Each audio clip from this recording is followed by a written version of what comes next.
you might be faster than me. You might be stronger than me. Might be better looking than me. You might be better than me in 9 out of 10 categories. But if we get on the treadmill together, only 2 things are going to happen. Either you're getting off first or I'm going to die. I will not be outworked. Hi, guys. Welcome to Behind the Creation, where I interview founders, core contributors, and leading figures within the crypto space to learn a little bit more about them personally and also their backstory as well.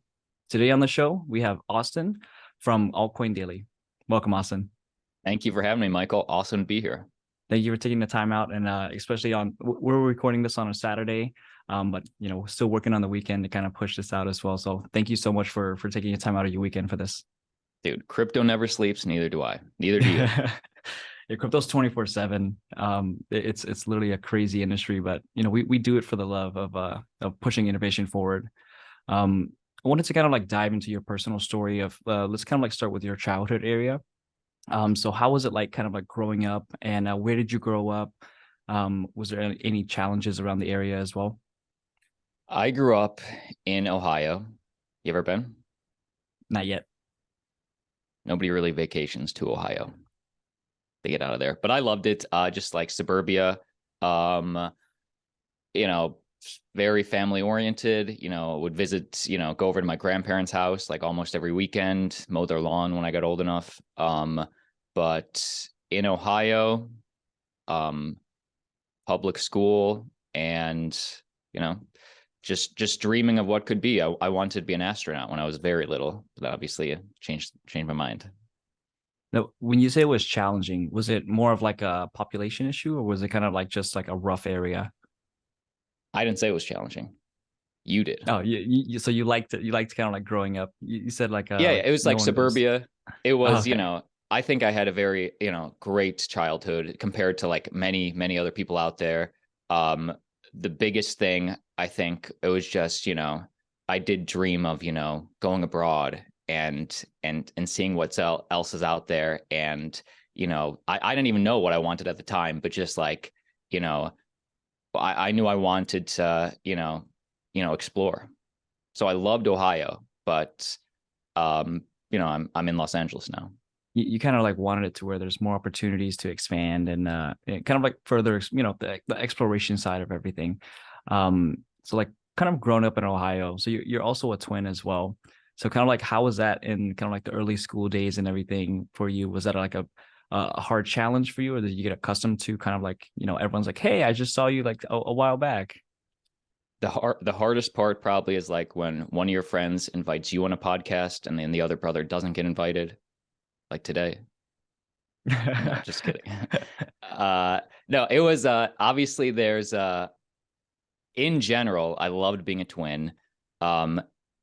It was, I think, definitely in some ways like way easier to meet people because often we'd be in separate classes in elementary school, and Aaron would have his group of friends and I would have my group of friends, and then it'd be a very easy mix. I also remember in college, like, and I know we're not there yet, but we were on different floors freshman year of the same dormitory, and I would ride the elevator up and all these guys would start talking to me about, oh, yo, crazy time in the dorm last night. And I would just like kind of like nod my head. I was like, oh, was it? Yeah, I guess so. And then I'd get off on my floor, and then they were like, oh, Aaron, where are you going? I was like, oh, actually, it's my brother, twin brother. But I'll see you guys later. So it was like, even when you were little, very easy to meet people. And there was times, especially when we were little, maybe we would fight more, but like in general, it's definitely a net positive. Me and my little brother, when we were little, were kind of similar. And what my mom would do is actually make us wear the same clothes. So like whenever I would play, I'm always a troublemaker out of the two. And whenever I get in trouble, I'm always just pointing at him and be like, it was him, not me, to kind of get away from trouble. But so like kind of like pushing into like the high school days and like growing up in that as well.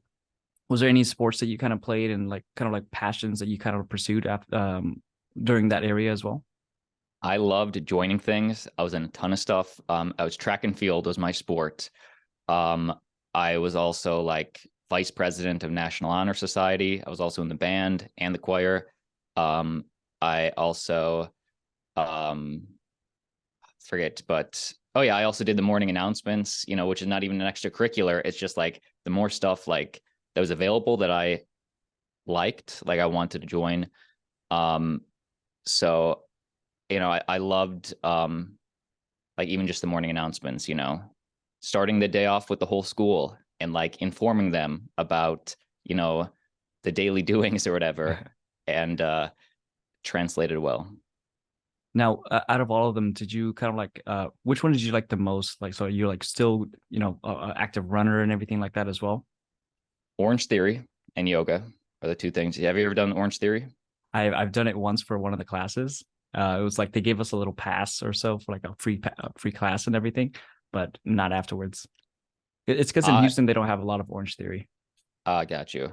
I'm not even I'm not a big runner, but I'm a big like I do like working out. When I first moved to Los Angeles, I was a personal trainer as my day job for like 4 years. So I did always love that aspect. And in terms of extracurriculars I kept from high school, none of them. I wish they had a morning announcements, I guess, for crypto, but I don't play the instrument anymore. I only sing in the shower or on the radio. Don't we all? Don't we all? Don't we all? Now for like you kind of do morning announcements still because you still post videos every day on the channel and everything. And like even I haven't seen you guys take a break for like quite some time. Like I think there was like one or two gaps, but other than that, it was like continuous, just nonstop for like the past, I think it's 5 years or so. True. Since the very beginning, we started the channel at the very beginning of 2018. But exactly, there has been times that we've missed a day, but 99% of the time, a video goes out every day, even when we're traveling, even when we're speaking at one of your conferences. Mm-hmm. And it helps because there's two of us. So in a way that's, kind of like a workout buddy in the sense. And there's always stuff to do that other day, like answer emails, take phone calls or whatever. But it is nice to have somebody like you. I do really enjoy working with my brother because it's like, I know if he says something, then whatever he says, he's going to get it done. If he says a video is going to go out on his days, then I know it's going to happen. And like, even with a best friend, I would be pretty sure it's going to happen. But if, who knows the excuses or the different lives, like even your best friend can have that. Maybe they don't have your same drive or mission for this specific thing. But that's why it is nice to work with a brother. It's like your battle buddy, it's literally your ride or die with you that's pushing out these things. And especially with you two coming in as a company and creating, Altcoin Daily and everything. Like I love you guys. That's why I wanted to kind of like have you guys on to the show, but you first. So Aaron, if you're watching this, you'll be coming on soon. But I wanted to interview everyone individually. The reason why is because everyone has a unique story, and I kind of really want to dive into that to learn everyone more personally. I love it. And you were telling me, or you were asking me about this off screen, but I was like, oh, let's save it for on camera. Like, did we ever switch places? Oh yeah. High school? So like, did you ever? So like, I've always seen this in like movies and everything. Not sure if it applies in real life, but let's say for example, like there's one person that's really good at math and the other one's better at history or something. Have you guys ever switched spots and be like, hey, I'll take this test for you for this period, and then afterwards just kind of like switch back? Great question. You can tell us apart pretty easily, right? Yeah. All right. All our friends can tell us apart. Like once you get to know us, especially after the first couple, like 2 or 3 hangs, you can definitely tell. I think we're very different looks wise and personality wise. But like when we were kids, even before high school, we looked way more alike. Like there's this town in Ohio, literally the town's name is Twinsburg, and they have a Twins Day festival every year from twins all across the country, especially in the Midwest region, come out to Twinsburg, Ohio. And it's just, it looks like you're in a fever dream. Like that's how many twins or triplets that are just in front of you, eating fair food or whatever. So when we were like 4 and 5, 94 and 95, we won most lookalike twins for our age group. And again, that was before puberty. We looked much more like, high school, I think maybe a little more than now. But in high school, all our friends could easily tell us apart. But like the teachers who only saw us 1 hour a day and often in separate classes, they had no clue. So they might say, like, tell us apart by the shirt we were wearing or something, or no, actually our shoes, because we would wear the same shoes every time if they saw us in the hall. So sometimes we would switch places. And actually, I'm just remembering this now. It was wild. Freshman year of high school, the vice principal comes up to us, and or actually calls us in his office or something. He's like, starts asking us all these twin questions, and he's like just fascinated, and he like flat out tells us, hey guys, if you guys ever want to switch, just for fun, you guys should do it, because that's cool. And we were like, thanks, man. I mean, yeah, that is cool. We should do that sometime. We never did, until the next year. We decided, okay, cool, let's do this. So Aaron's in band. The guys in my algebra class or algebra 2 or something wanted me to switch. And it was the teach. Everybody liked this teacher, just because he was so fun and personal, and he made teaching fun in this class. So we're like, yeah, let's do it then. And band, that's no big deal. We never wanted to take anybody's tests or anything. It was all just for fun, to entertain our friends. So long story short, I went to Aaron's band class and faked playing the saxophone. I was in band, but I played drums. And I just turned to one of our friends, Jim, and I was like, hey, just play a little louder. So nobody's the wiser. And, it was fun. Played saxophone. He would sometimes hit me and say, hey, don't close your eyes. Nobody really does that. And Aaron went to the math class, and I had no clue what happened. But I do 10th period that day, we do get called to the principal's office, because we're in trouble. And what I didn't tell you is that vice principal that was like, hey, being twins are so cool, you guys should do it. He had moved on. He had like got a new job that next year, so he was no longer there. Oh no. And so, and again, we're not trying to do anything bad. We thought there was no malice involved in the switch. The only issue was, my brother who went to that math class, that teacher, who was always so cool and was still so cool, but just that day, his favorite aunt had died that morning. So he was already pissed off at the world. And then somebody like told on us, it was like, hey, by the way, that's not really Austin, right? And then, the teacher was already kind of just, mad at the world. He was leaving early that day anyway. And he just said, hey, go to the office. I'm writing you guys up.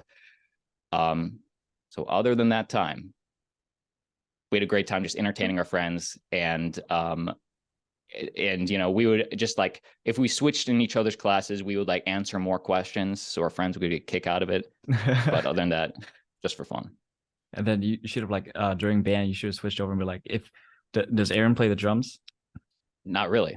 No. Then there you go. Just switch over and be like, I just learned this on YouTube literally yesterday. Let me know how it is, right? Yeah, just kind of exactly. go at it. Or say, hey, my brother's, when one of us learns something, we both learn something. So let me just try this. It's just downloading the data right over, right? It's just file sharing. And then so I guess like going into college area, you're the one that kind of went for the theater, kind of like the theater degree. So like tell me like why you chose that path, and kind of like what made it to where you wanted. What did you like about it? In high school, so when I was choosing a college, I always liked math and liked science, especially liked English and history. So I liked everything, but I always just had the most fun. I love the collaborative nature of like theater. I also liked being able to create, personally, and then watching it all come together. So I was like, oh, I have the most fun with this. I want to get a degree in theater acting, and I actually did for almost all of college. It was a double major in theater and business marketing, and then the very last minute dropped down the marketing degree to a minor just so I could get out of there in 4 years like everybody else. But I always, I guess just the collaborative nature of everything, that was a big draw. And also both of us actually majored in the same thing and minored in the same thing. So it was me and Aaron. Oh, gotcha. Yeah, like my mom wanted me to be a lawyer, and I was like, Mom, good luck. I went to the military instead, and Wow. it was a fun journey. But learned a lot of core principles there that I still apply today. So kind of like going towards the core principles as well as like growing up, was there something that you really stuck by, like a certain saying or a certain kind of like a certain phrase? Like for me, it's basically just a man has nothing without his word. So it's basically like if a man has $1 million and he doesn't have his word, he has $1 million. If a man has no money and his word, he still has value. If he doesn't have money and doesn't have his word, then he's kind of like, worthless. That's a great one. That's a really good one. In in college, I did have a saying, and it was from a Will Smith quote, not even movie, but an interview he gave one point back before he had that incident with Chris Rock. But Yeah. it was, he was explaining his like work ethic to this interviewer, and it was, you might be faster than me, you might be stronger than me, might be better looking than me, you might be better than me in 9 out of 10 categories, but if we get on the treadmill together, only 2 things are going to happen. Either you're getting off first, or I'm going to die. I will not be outworked.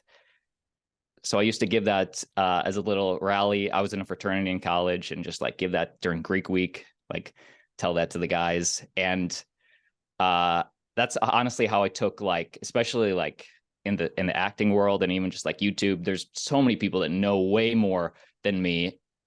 And I mean, that my goal is to learn from them. But, you know, the one thing I can control is that I'm going to be here, you know, later in the day, working harder, building the business or whatever it is, to the best of my ability. It was like in the military, in the Marines, what they taught me is kind of like, for the endurance portion of it, is if you're committed to a goal, you're going to stick with that goal, and as long as it's a core commitment and you know that you're going to be consistent with it, it kills complacency. And if it kills complacency, which means that the enemy is going to have complacency sooner or later, which means eventually you will win.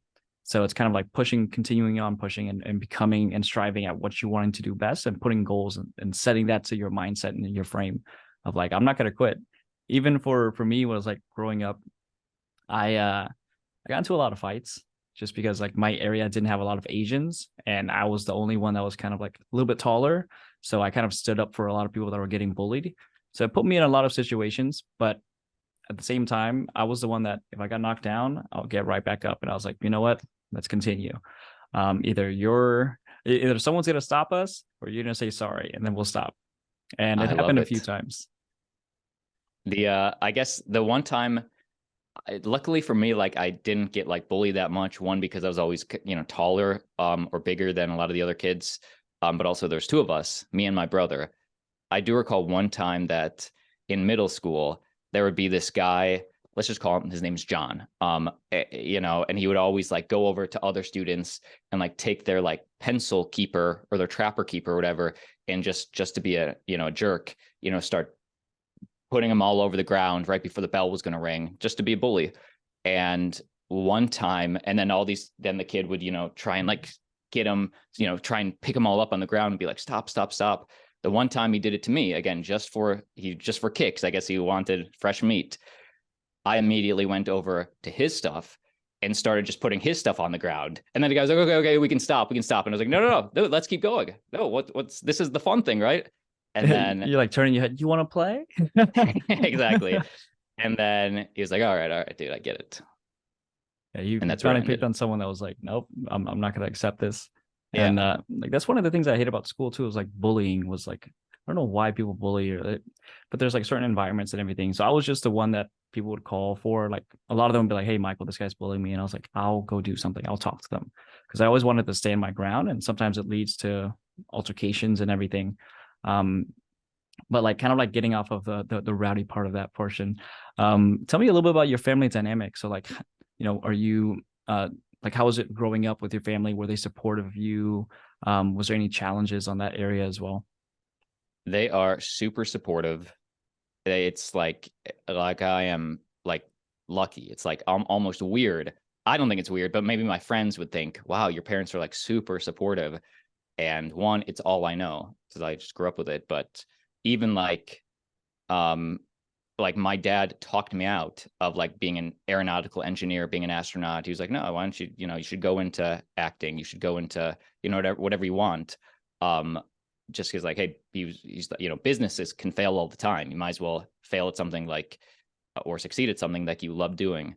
So they were always super supportive, you know, I'm very family oriented. I still go over to my parents' place, you know, on Sundays and do the family dinner, weekly catch up. They moved to California 2 or 3 years after my brother and I did, just to, you know, keep the family together.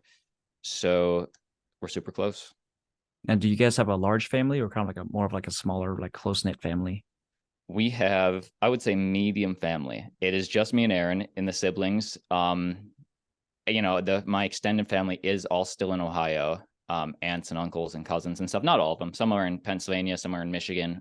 But I would say I'm closest. I love my whole family, but I'm closest with my immediate family. So even for Christmas, like I don't really even plan on going back necessarily, because the people that I love the most, are here.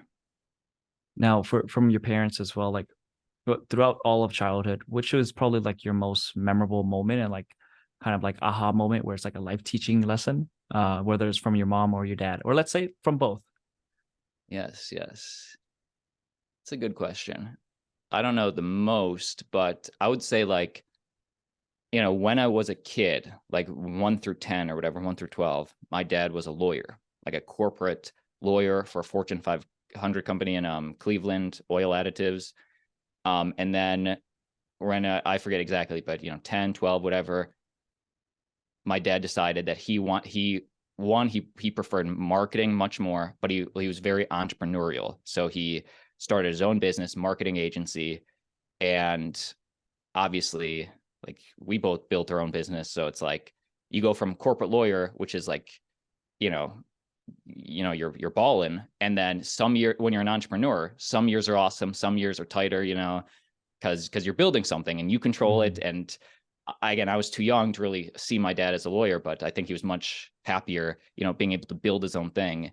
So I think just being able to watch him and understand, learn maybe on the marketing side, just maybe his strategies, but also the trials and tribulations of entrepreneurship, and seeing how awesome it was, and seeing then how much you have to work. Like, you worked much more, We thought it was like 24/7. 40 hours. No, Yeah, it's nonstop, just every single day. exactly. So I think just being able to watch that was huge. Do you think that was probably why when you were thinking of like, hey, I want to go to not electrical engineers, like aerial, you said aero engineer to be an astronaut, when he was like, you know what, you should Aeronautical. just, there we go, to instead switch to your passion first, because that's where he kind of like said he saw kind of like the corporate side and he wanted you to kind of focus on something that's going to be more for you. 100%. I think, yeah, 100%. I think you nailed it. You might as well do what you love doing, because, either way, you can fail at anything. There's a quote from Steve Harvey. I'll send you the video and everything, but it's kind of like a short video. It's called Parachute. So basically, everyone is at the cliff of life, and they're standing there. And the difference between what you see out there is basically people are soaring and passing, and those are the friends that have starting to make it. They're starting to glide into the distance and go into the horizon and exploring the rest of the world. While a lot of people just kind of stay on that cliff and we're like, I'm okay. I don't want to jump because I don't have a parachute. I don't have anything. I'm probably gonna fall and it's gonna hurt. So I'm just gonna stay within the safety net. And I think a mindset for entrepreneurs is once they jump in the beginning portion, they might fall, they might hurt, get hurt and everything. They'll get back up, but whenever they jump, they'll finally soar, eventually. But the thing is, if you never jump, you never soar. So it's kind of like if you never try to invest in yourself and become an entrepreneur or something that you're great at, then you never fully soar like the rest of the people, and you just stay within that safety net. True. I love that quote. And I feel like that's every entrepreneur. Mm-hmm. I think the people that, this is so cliche, but like, the biggest regrets are the ones you're not going to take. Or, don't look back 10 years, or even like investing in Bitcoin, or Oh building my in God. Bitcoin or crypto, whatever. In 1 year, you're going to wish you started today. I wouldn't say investing. I would say learning more about crypto. 1 year, you're going to wish you started now. I think that's like showing up is like the biggest hurdle. My uncle he was mining Bitcoin around Satoshi era. He is So Satoshi. no, no, no, no. Okay. I mean, I hope so. If he was, I mean, it would be great because I'll be like, hey, let's just move some of those tokens. But no, for him, same thing. It was kind of like he was getting really, really deep into Bitcoin, and then kind of like life happened, and he had to sell the Bitcoin and everything to pay his college tuition. And then afterwards, he had a kind of like a hard drive that had 1,000 Bitcoin. I don't think it was 1,000, but don't quote me. But he lost it. So over the years, he's just like, it's whatever. And then when Bitcoin hit like 60K, he was like, Michael, do you know how to do you know how to extract this from this or that? And I'm like, just like we couldn't find it at all. I was like, it's No. gone. And then he remembered it was like in another computer that he already threw away. And he was like, it's gone forever. And So it he's was like, it was a sad moment for him. But he understood that there's risk to be taken and everything. Now with you guys as well, like kind of like that leap into the distance and horizon to soar. What kind of started the early iterations of like what risk did you take in like to start doing daily videos and start creating the channel? Like what was that pivotal moment for you?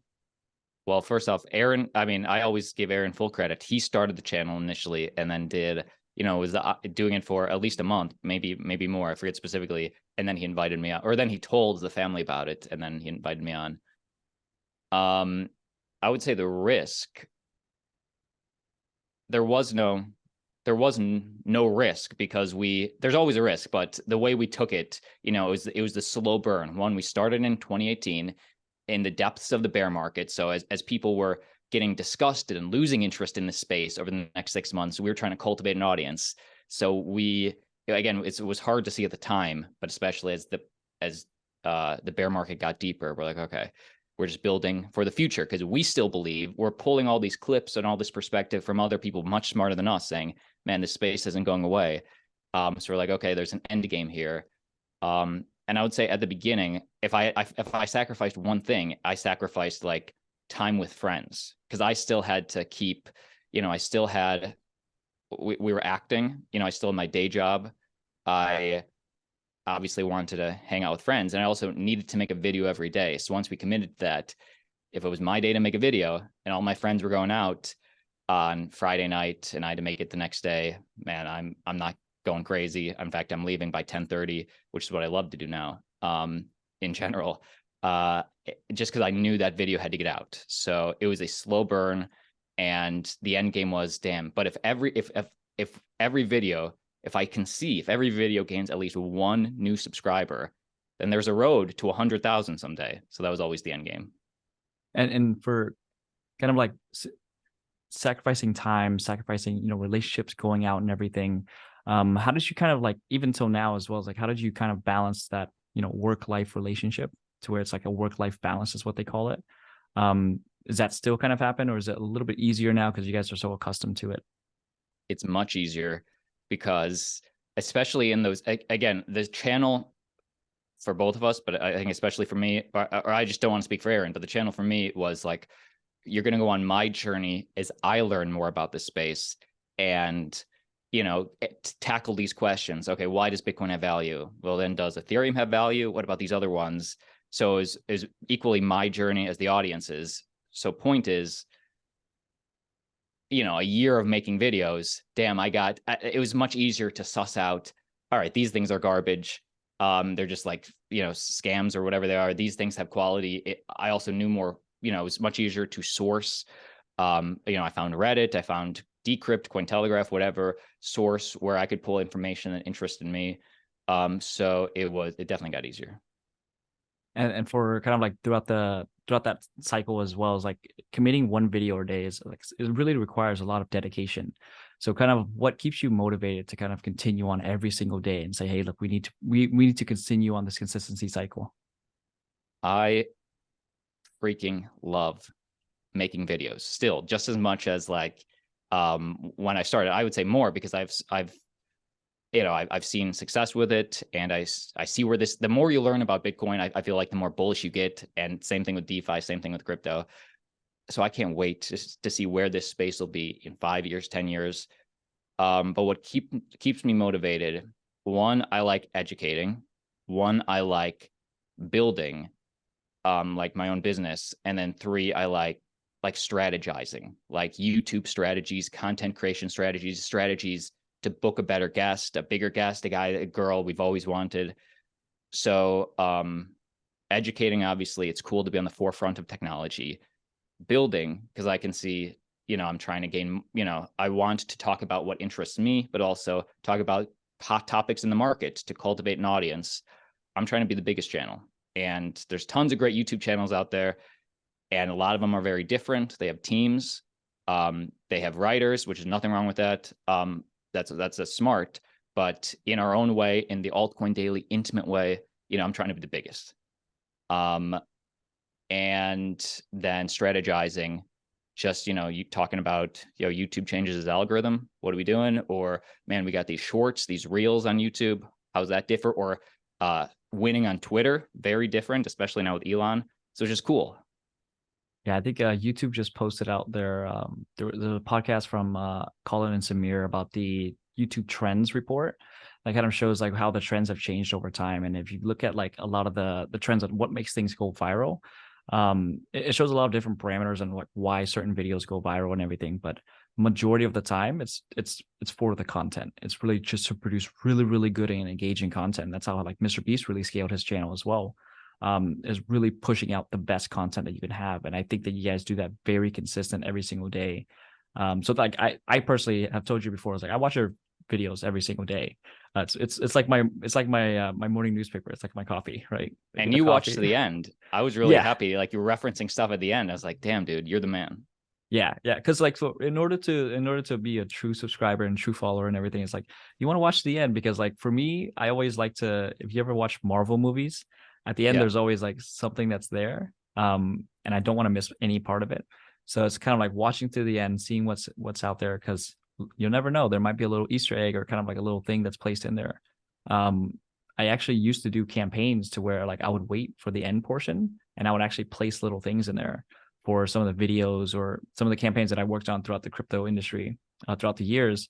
And it took one of them like 3 months to kind of find. And like that one user was kind of like, it was intriguing, because I was like, why did you watch to the end? Why did you wait until the end and everything? They're like, it was just interesting content. We wanted to learn more. And then I saw this link that was like very hidden at the bottom of the black screen.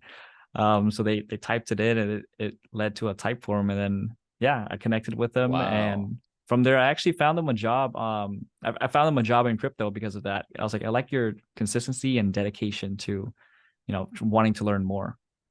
That's so smart as well, because you're rewarding the core foundation, like the true fans, and they're the ones that are going to talk about it and brag about it and say about this cool thing that just happened, this little Easter egg.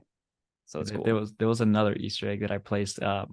Basically, anyone that was wearing a Decentralized shirt at another conference, I found one guy at I think it was NFT NYC, and we're like, hey, just FYI, you're the only one that I see at the entire conference that has my shirt. I'm going to give you a VIP ticket to our next conference.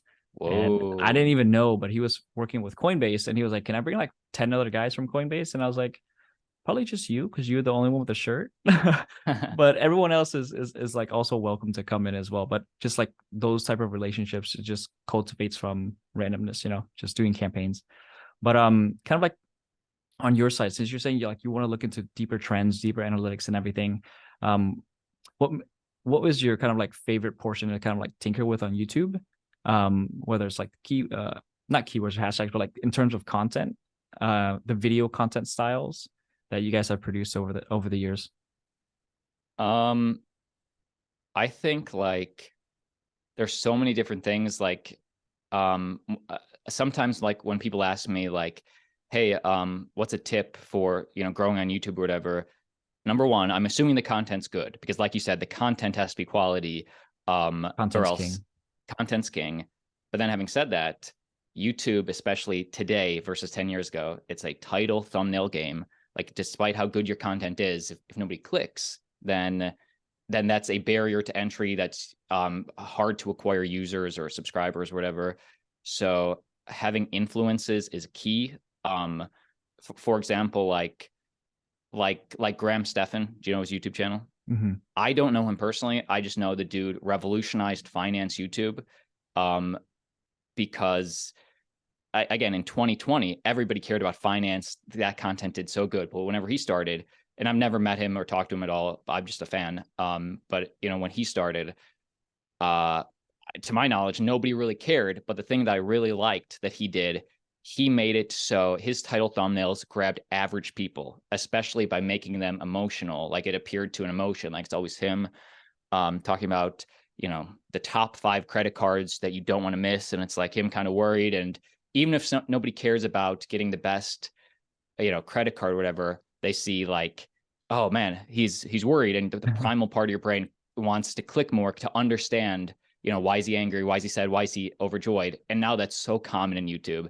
Like everybody has like wacky thumbnails. So maybe it's not revolutionary as much as I'm saying, but again, he was the one that started it, and he had great content, and then he had little tips and tricks to pull the average person in.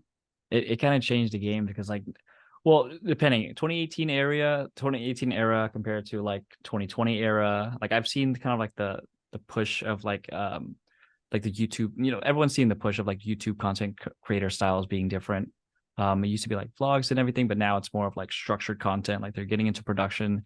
Even I guess like Mr. Beast as well is like I keep on referencing it because there's so many cool tips and tricks that he does. One of the things that he focuses on heavily is retention rate. So seeing which part of the video that users are dropping off on, and then just optimizing it for the next cycle. And it helped really scale him on that, really to kind of like push on what people wanted to kind of have in the content.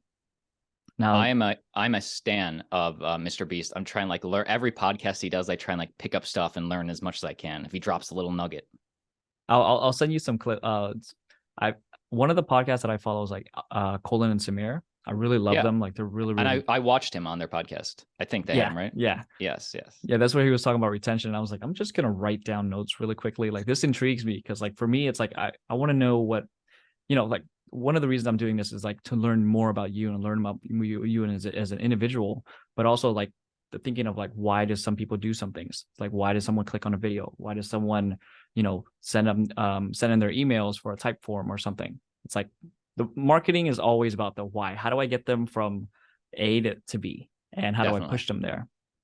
So it's always intriguing for me to kind of also look at different personalities, different like upbringings and everything as well. My friend really kind of like at one point really helped me. When I was living in LA, I literally had just no path in life, and all of a sudden he was like, I need to sit you down, like we need an intervention. And he just kept on asking me why, and I was like, I don't know why. And then afterwards we kind of got to the root of the problem. All right. So kind of now like the audience is going to be wondering what you cut out. Oh yeah. So what I cut out was we got rugged on Zoom. Okay. So I decided to redo the Zoom. I logged into the wrong account to get the longer version. But kind of like moving on to the next question is like, so I know that you guys are constantly on traveling, and especially for you two, I see you going everywhere. How do you guys handle kind of like the stress side of it? Like how do you handle the stress side of it? Because at times it does get really stressful for an entrepreneur. And like any new entrepreneurs that are looking and starting to get into this area as well, how do you handle stress? Well, I love yoga. I also love working out, but unfortunately both those things go away pretty much all the time, when I'm traveling. So, I mean, how do I handle stress? I think probably just like, here's the thing. I try and keep that diet healthy, when I go out as best I can.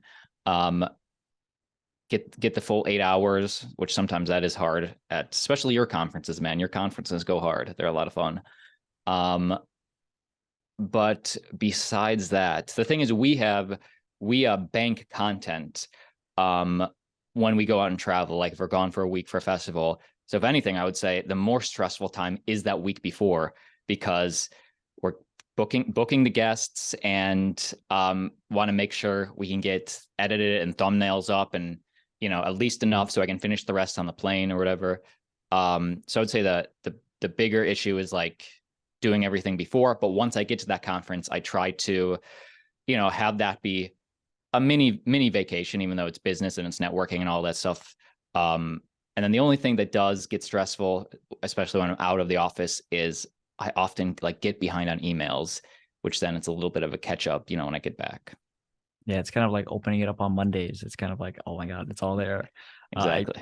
I used to try to just take the weekends off and everything. And for a while, I was like, you know what, I'm not going to do that. And I felt like almost a burnout portion. And I was like, you know what, I need to step back a little bit, start resting, and kind of focus it on Monday. We'll push our energy into it. but yeah, it's really stressful, especially for a conference, especially mine, because I don't sleep a lot during my conferences. It's literally Dude, like running a conference, that's triple stress. it's it, it's just like another level of stress for me on that side. But the thing that I like about it is making sure that everyone's happy, everyone's enjoying the conference, everyone's meeting with each other, trying to get as many connections to everyone as well. So like if someone's like, "Hey, Michael, like who should I meet?" And I was like, "Oh, what?" Trying to route them to correct persons and getting them to where they need to be and everything. I think that's like the most joy for me. So for you, like what do you think is like the most joy that brings it whenever you create content? Is it like the audience? Is it the engagement? Kind of like fans, or just generally just producing that every single day? I would say two different answers. One, going out. So that's not the norm, but going out to the festivals when I can. Or, I love meeting people IRL in real life that one have watched the channel for a long time, or even just are been in crypto for a long time, because like I work from home. My job often is, in my room by myself, cranking out content. And it's cool to be able to actually talk to people that have been on this journey with you for a long time, and just get to know them. So that's why I love conferences. What I get out of doing the regular grind is, one, Michael, I love instant gratification. I freaking love it. Meaning I love to think of a video, especially if I know, man, the SEC just sued Coinbase or whatever. That's going to be bad for the space, but I need to inform the people. So I love being able to like craft a video and pull the most relevant info in my mind to then post it and see the views, see the people liking it. Obviously, I want my content to be watched. If I didn't, then I just keep it to myself.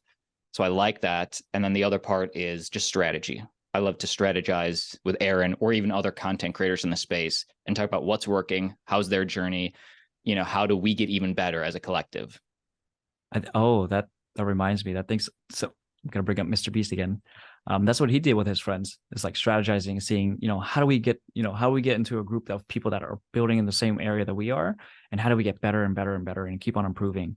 I guess next question I was going to ask is basically like, for that group of people, is like that's been like your supportive group and everything. How have you kind of like I would say like who do you kind of like allow into that group? And then also, because like the reason why I'm asking is because there might be other content creators that are watching this that are like at that basically that cliff of life, and they're like, you know what, I want to jump in, I want to start creating content. What advice would you kind of give to them that you could have had probably a few years ago if whenever you were starting? Well, number one, I would say find people that are on your level, or maybe even slightly above or slightly below, whatever, that you really respect. Because even when I was starting out, man, I wanted to be in the, I saw all these people I respected so heavily, but then the people I collabed with, I couldn't get them on the show. I wasn't big enough. And then the people I collabed with was, other crypto YouTubers or Twitter personalities or whatever. And then we all came up together, like the cream rose to the top.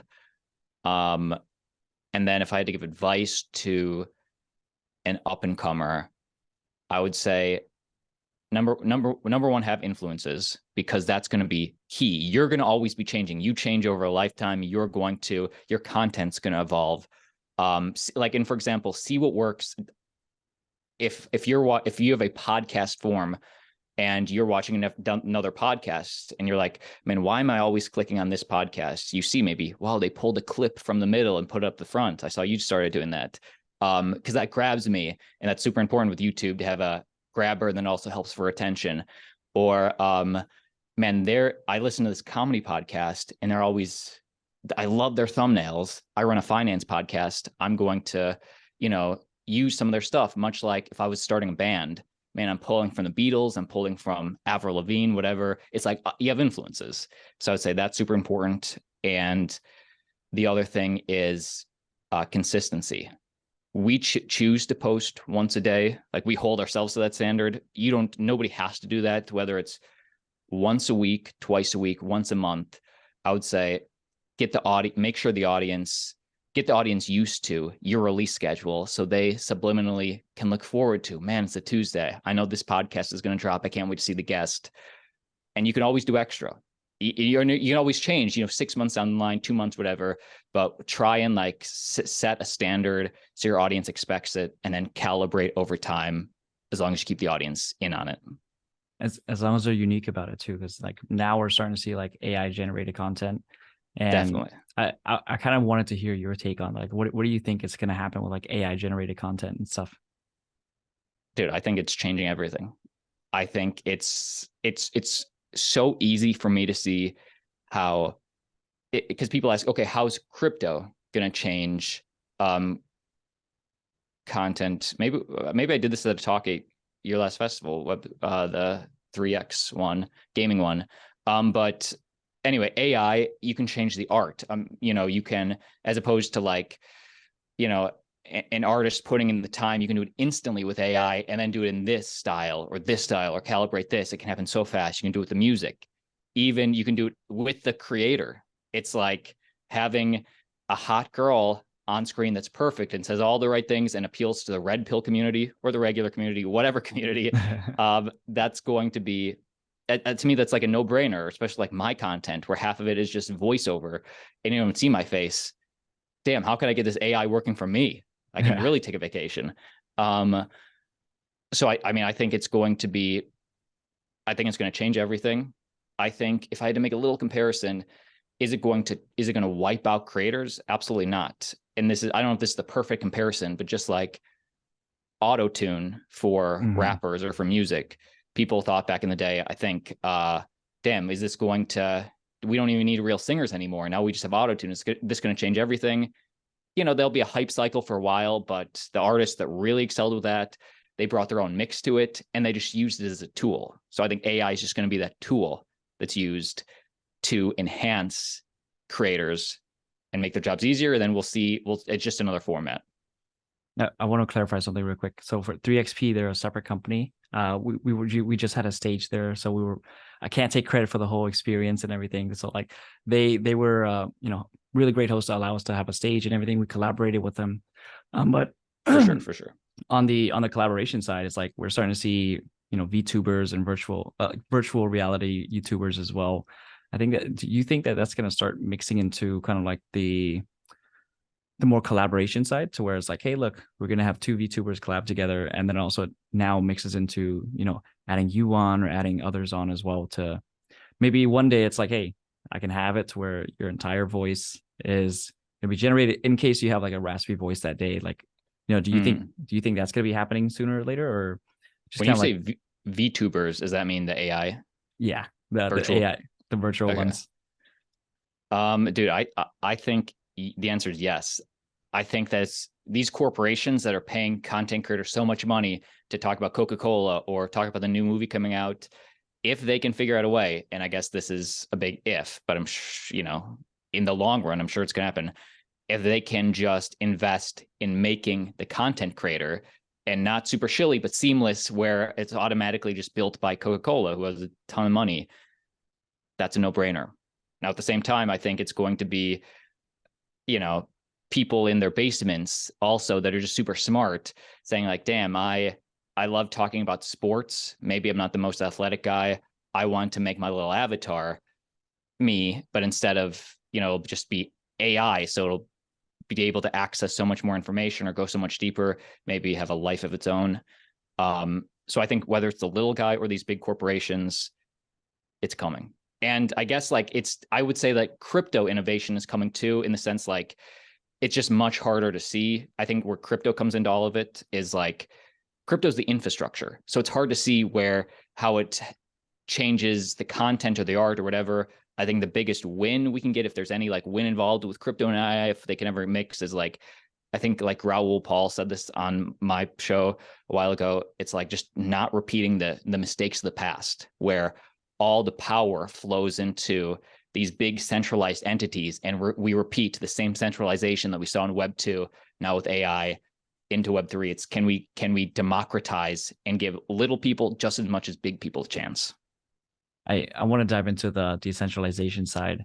So like, yeah, of course, it's like a really big topic for us as people that are working in the crypto space and everything. But do you think that And like, how did you kind of stumble onto, crypto and everything as well? So like starting learning the ropes of crypto.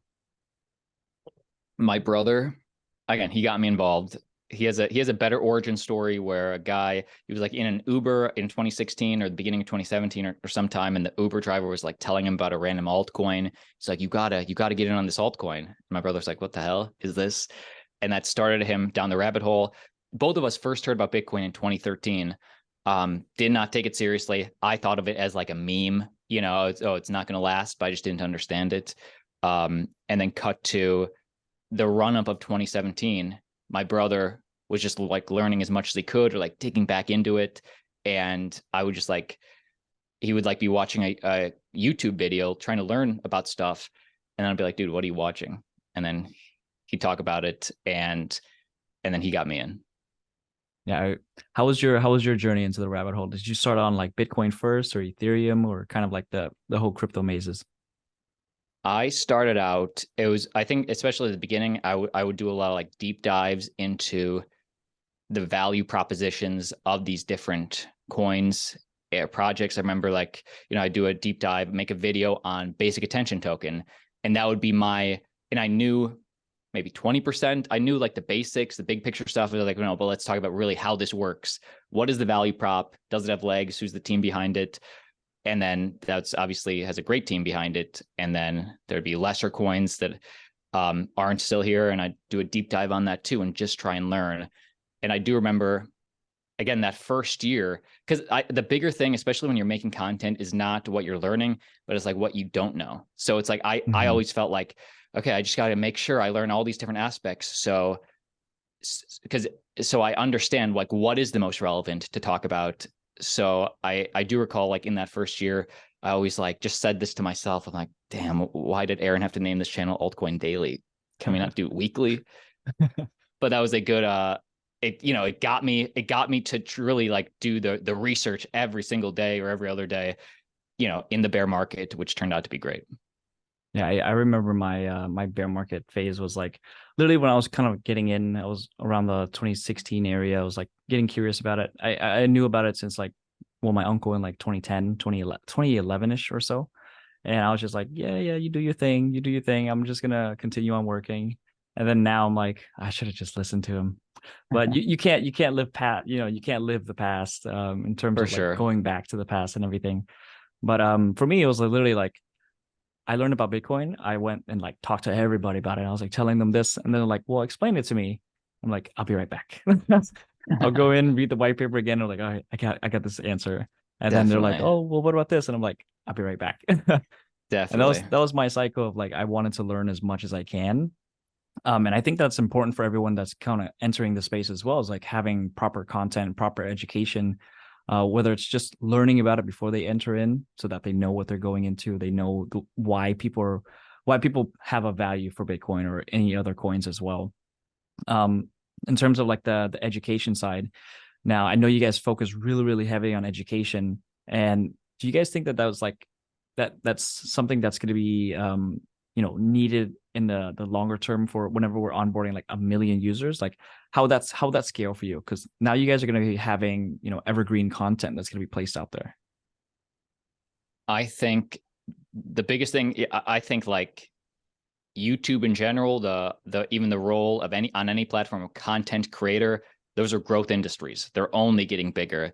And especially our generation or even the younger generation, when they want to learn something, they go immediately to YouTube or immediately to TikTok or maybe immediately to Twitter to get the firsthand primary source information on like what's actually happening, or at least information from content creators that they trust, that they know their bias, as opposed to like the mainstream media, where it goes through a couple bosses to finally get to what they're going to talk about. So I think it's growing. What was the question? So like as it's like growing. So yeah, it's kind of like growing with the scale of like as more education, as more users onboard to the educational side, Yeah. how it's going to help rank your videos and everything, so that are you guys going to Okay. still continue focusing on the education side like daily to keep them informed? 100%.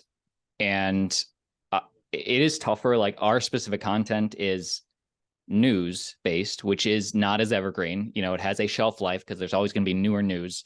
I do also think that like there's going to be newer news. Oh, I do also think that like I can look at other creators and like there's political news sites like David Pakman or Kyle Kalinske or Steven Crowder or whatever it is, and they do it and they're still thriving. And they do also have those evergreen videos where, man, I want to learn about, you know, this political candidate's top 5 policies for this year. And that's good for the whole year. Even looking back, it's cool to see, you know, what, you know, a slice of life, what was happening in that year that people talked about. So I think we are transitioning a little bit to, obviously Monday through Friday, we're doing the daily news, but especially on the weekends or whenever it comes up.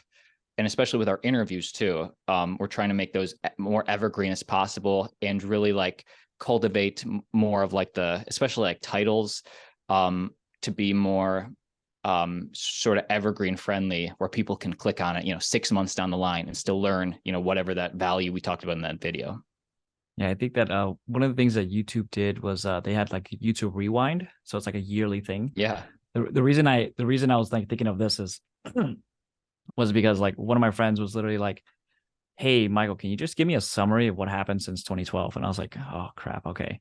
There's like so many different things." So I try to bulletize it, you know, make it to where these are the most important. This is what happened this year.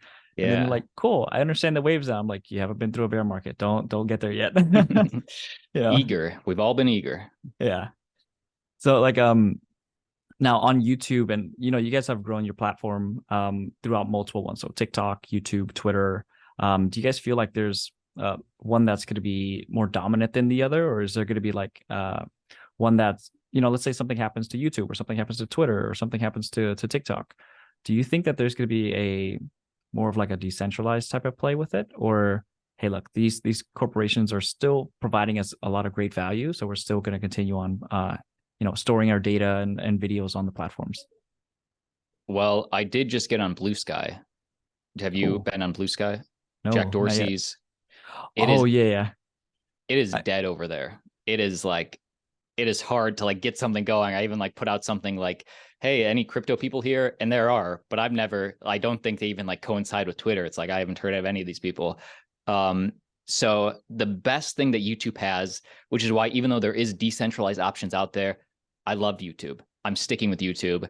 And then TikTok and Twitter would be the second, third, or third and second. But YouTube has discovery, which none of these other platforms have, because you put out their video and in that suggested column or at the end of the video where all those different screens pop up, that's free marketing. If your content is good, they will get your content out there. And usually you'd have to pay a lot for that marketing in the mainstream. And the other big thing that I love about, again, these legacy systems, which is why I think they're still the best, I think they're going to continue to be the best for now, at least in the short term, is like YouTube compared to a Netflix. Netflix is spending hundreds of millions of dollars to create their own content, get it out there. YouTube spends no money on content creators. People post there for free. And if anything, Netflix is posting the trailer and a short clip on YouTube. So in terms of businesses growing, I think YouTube's only getting bigger. I think obviously TikTok changed the game with the algorithm. So again, they're number 2 in terms of eyes, I think, and they're number 1 for Gen Z. And then Twitter, you get something totally different. I think that, you know, Elon's trying to add a video component to YouTube, so nothing lasts forever. If Zuckerberg's trying to make a Twitter version of Twitter with Oprah and other people. So we'll see how that goes. So nothing lasts forever. But for now, I'm super bullish on these current legacy systems, but I can't wait till we get a decentralized option. Now you just brought up something that I have to ask. Elon versus Mark Zuckerberg. Have you seen kind of like what's going on with it? Oh yeah, dude, I love it. You have any bets on any side of who you think? I mean, let's be honest. One of them can do the walrus move and the other can't. The walrus where Elon just lays on top of Zuck because he's 100 pounds heavier. Listen, I would love to see it. I think Zuckerberg would win 9 times out of 10 because he's fit and he knows jujitsu. And Elon is building companies. He's the CEO, or he's building so many companies. He doesn't have time to get in shape. Zuckerberg, besides Facebook, they bought all the other companies. They bought Instagram. They bought whatever. So he has time to work out. He has time to do a bunch of stuff. So I'm rooting for Elon, but I mean, Zuck's gonna win, I think. I'm thinking Elon, just because like if you have that much money, most likely you're gonna want to be able to self-defend yourself, or at least know the basics of self-defense. Not too much to where you're like, hey, look, I just hire a bodyguard for this, but just in case. I think he knows some stuff. Like he's probably just like fooling around, like, this is probably not going to be anything. And then we'll see at UFC if everything goes through and everything.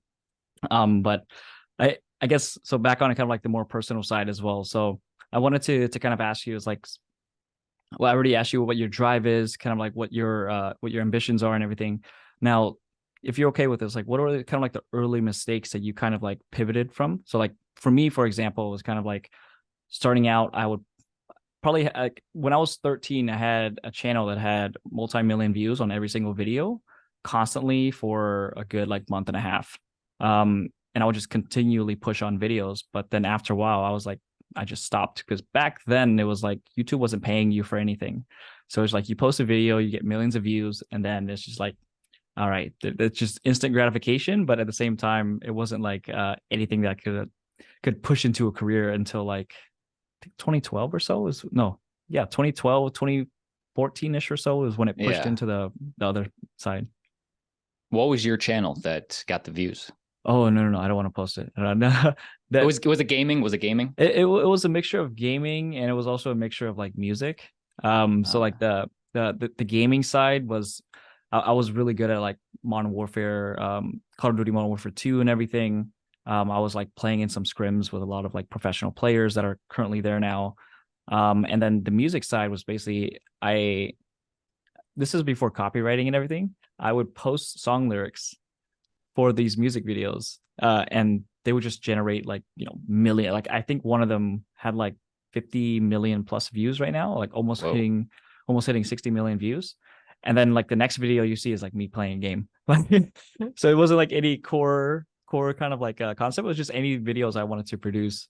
But my mistake was just letting it go. I actually sold that channel. I didn't even knew it had value at the time. And someone's like, I'll just buy it for $1,000. I was like, sure, just okay. And now I'm looking back at it, I'm like, dang it. But yeah, like what were your kind of like mistakes for like, in the beginning portions that others can kind of like look up to and look out for that as well? Yeah, I mean, there's always like, I think YouTube, I think anything, but in YouTube, constant calibration. So especially in the early days, as I was trying to find out who I was as a creator and what my type of content would be, maybe there were some days that I went too far with like the clickbait or whatever. And then the audience felt betrayed because, they clicked on this and it was really kind of about something else. So I just like elicited their view without a payout. And so then obviously calibration, I learned like, okay, pull it back. I want to get the most amount of views for the best content where the audience not only loves it, but tells their friends about it. I think like, in my crypto investing life, as just as well as my content creator life, I think like very conservative, in investing, the majority of my portfolio, even though I'm Altcoin Daily, it's Bitcoin and ETH. Just because I want to, I believe in those the most, and I think they're the safest with the best upside potential, relatively speaking. So even with content, it's a slow burn. I think, okay, actually, no, I thought of something better.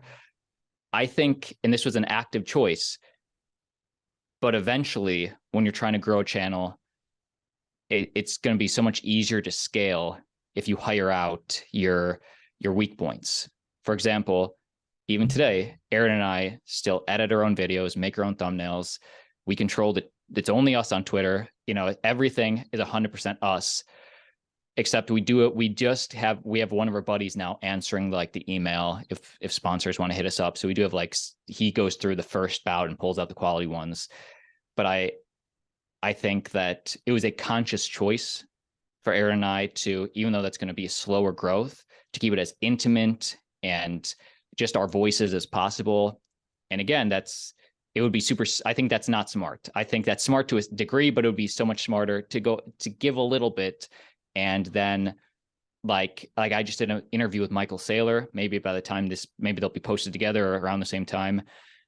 Now I'm editing all the clips, doing all the thumbnails, and it's going to be a killer interview. I can't wait to release it. But again, if I would have like put in the infrastructure, so somebody else is handling that, then, oh man, I could book another interview or have more free time, and it would be easier to scale. And I've thought about it, but I have trouble like giving up control or like taking time to be that learning curve where the content is subpar for 4 months, even though it'll be back to where it is in the next 4 to 6 months. So I would say, again, it was a conscious choice, and I could easily change it, but it's just tough to scale like that. When I think every other crypto YouTuber that is, are around our size, even when they get to 200,000, 100,000, 200,000 subscribers, they hire a writing team or they hire an editor, and we haven't yet. But other YouTubers learn from me and do what's best for you. Here's something that might be surprising to you. Decentral, whenever we run our conferences, we probably have 4 to 5 core team members, and then that's it. Whoa. Yeah. The reason that we do that is because we automate as much as we can. I'll kind of like be able to automate as many of the messaging, as many of the email outreaches, as many as the, if you look at my inbox, I'll probably send over like 30,000 emails. And I would say like of most of them, I would say like 10% is, now it's all me now. Before it was like majority of it was kind of like a script that was being placed on there, but it has it to where you can automate it. And then it also becomes personable too, because you can set variables and everything. So whenever you're having like inbound and stuff, you're like, hey, does it fit within this category? You can have them fill out a type form. And it's like, if this doesn't check all the check boxes, it then goes into the discard pile. But if it hits all these triggers, it now sends a notification to a Slack or a Discord or something that's private, so that you can see, hey, look, these are serious people that want to be a part of the experience. These are not people that don't want to be a part of the experience. And then here's the maybe list. But always about me is like, I always wanted to automate as much as I can, just because like I can't work 24/7 like that. I would just kind of burn out. I would literally burn out. And I guess it came from me creating kind of like the first DAO in a game back. It's a guild, but in like 2010, I had a guild of 300 people that I don't know where they were from around the world, but we dominated a game called MapleStory, and I'm waiting for them to come out the blockchain version because I just want to see what they place out. But I literally had everything to where it's like, these guys, I don't know them, but they're power leveling services. These guys sell in-game currency. These guys control the free market. These guys are, always accumulating items, and we get it on wholesale. And that was kind of like my nature of everything, is to automate as much as we can. And I'm thinking about that for you too. Is like, I probably be able to automate some of those things, and I can kind of also help you out on, automating some of those systems to make it easier for you guys too. I would love that. I'm definitely always open to learn, and especially like peers in the space, like they're also building and so successful. That's what I want. So any tips you have, give them all to me. I got you.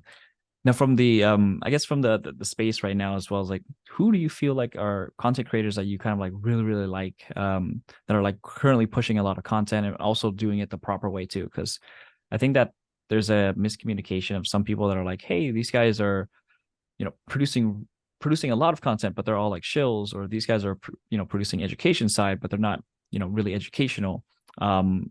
I don't want to call out names or anything, but who do you think is like good actors in that side and that you also like as well?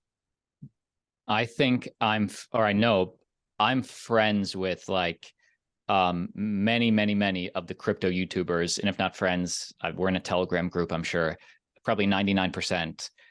And even if I don't like co-sign on all their decisions, or think of, damn, I would never do my business or content creation that way. At conferences, like I like to keep tabs on all sorts of content in the space, and especially at conferences, some people are, or most people are like super fun to chill with, and so I'm friends with like a lot of people in the space. Who I personally watch, I would say that they're not even, I would say there's, let me start again. It is, we do crypto news. So I don't, even if there's other quality channels that are doing crypto news, they would no, be it doesn't have to be just crypto news. It's just like any content creator you like in general. Oh, really? Yeah. Okay, So like, cool. even like for me, it's like I watch you guys daily. But like I also watch like Colin and Samir. I also watch like Mr. Beast. Casey Neistat had a really long streak of YouTube videos for a while as well. He was the GOAT. Yeah. I'm pulling up my personal YouTube subscriber list and seeing who I got. Okay, I love I subscribe to Flagrant podcast with Andrew Schultz. Do you know that one? I love that. The H3 podcast, especially their clips channel. I love that. Do you know them? I'm gonna look up them afterwards. H3 Okay. H3 clips. H3. And again, I'm not a super fan of all these guys, but it's like, especially when they have a good guest or they're talking about a relevant topic to me, I love it. Valuetainment. It's like a libertarian bent podcast for business and some politics. The Howard Stern Show. Like I'm an OG Howard Stern fan from like the 90s and 2000s, those Artie Lang years. I love that. And then I also love to like get my political like what's happening in politics. I love to get that from YouTube. So Kyle Kalinske, Secular Talk, and not Tim Dillon, but Tim, the dude with the beanie. Anyway, he's more conservative bent. Secular Talk is more liberal bent or progressive. I guess those would be like the top 6-7 channels I'm watching today. Yeah, because like everyone has their own content list and creators list of like who they follow and everything. I think one of the trends report, one of the things is that 55% of things that you watch, your friends probably don't watch. And that was like a really big statistic of like, whoa, like there's a lot of people that are looking. Oh, I think it's for Gen Z, or I'm not sure if they place it for like our generation and everything, but they said that it's majority of the people that are on YouTube actually follow different creators that are not followed by your friends and peers. So that's why it's like I'm always interested in learning more, because like for me it's like I could really stumble upon something that I really really like as a content structure. And same thing for Definitely. like podcasting, and it helps improve. And also I like to listen to quality quality type of content, so it expands my horizons. Definitely. And I would say, especially even growing myself on YouTube, not listening to other crypto YouTubers or even finance YouTubers, but learning what the mainstream's talking about, like H3, very mainstream, Schultz's podcast, super huge. They appeal to the masses. So I want my channel to appeal not just to finance, but the masses. I'm going for mass adoption. So, how they structure their thumbnails or titles or whatever, like I think there's this thing in marketing called the top of the funnel and then get to the bottom of the funnel. If you can appeal to those top of the funnel people and bring them down the funnel until they're more qualified, that's the goal. So like I love those mainstream stuff that I just enjoy and learning and kind of taking tips and tricks from my channel. Yeah, I'm a geek when it comes to marketing. Like I really, really love marketing. And it's kind of funny because I never got a high school degree. I mean, I never got a college degree for marketing, but I just like stumbled upon it. Like that's how I entered crypto and entered marketing. Was literally my friend was like, "You want to market for a crypto company?" I was like, "I don't know anything about marketing. How about I just watch you for a little bit?" And then that's how kind of like a lot of my early career kind of started in crypto, and just stayed from that level since. But just understanding like, oh yeah, like how do people like having a top of the funnel portion where it's really wide, because like no, not too wide, but like we're going to apply to the worldwide. But I think that's where crypto is going to go eventually. We can't just stay in this one little vertical for quite some time, but eventually it's going to open up and people are going to start getting interested. For example, like the BlackRock ETF and all of the Vanguard and a few others as well. They're setting up their ETF structures for Bitcoin, and I think that mass adoption is about to come. BlackRock, huge for traditional finance, to be like, damn, this validates the space. It's not all garbage.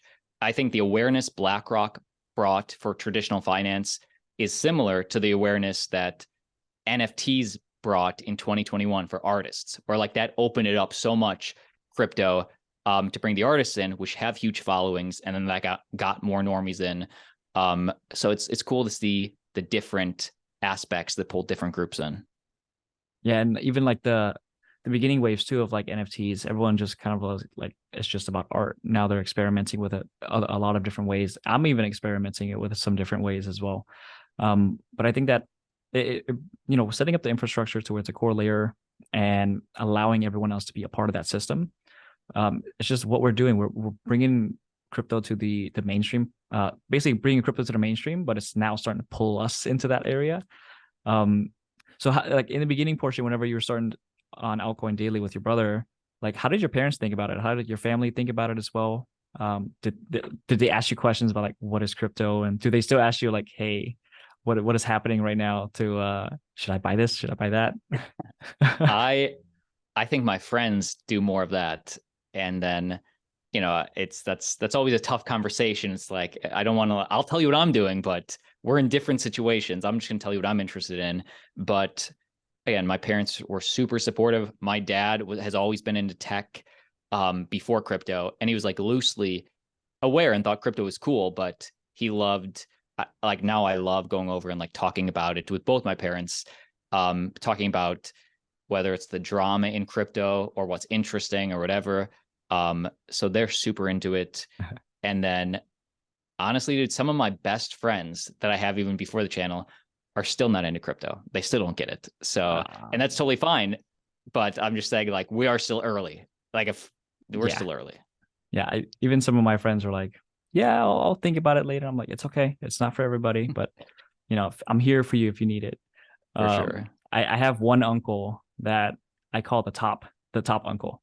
The reason I call it the top uncle is whenever he texts me, he's like, Michael, should I buy Bitcoin? I'm like, oh, let me I'm like, oh, okay, maybe not right now. And then when That's he's like, how you know. I just sold all my Bitcoin. I'm like, okay, let me go back on Coinbase. Time to buy. But yeah.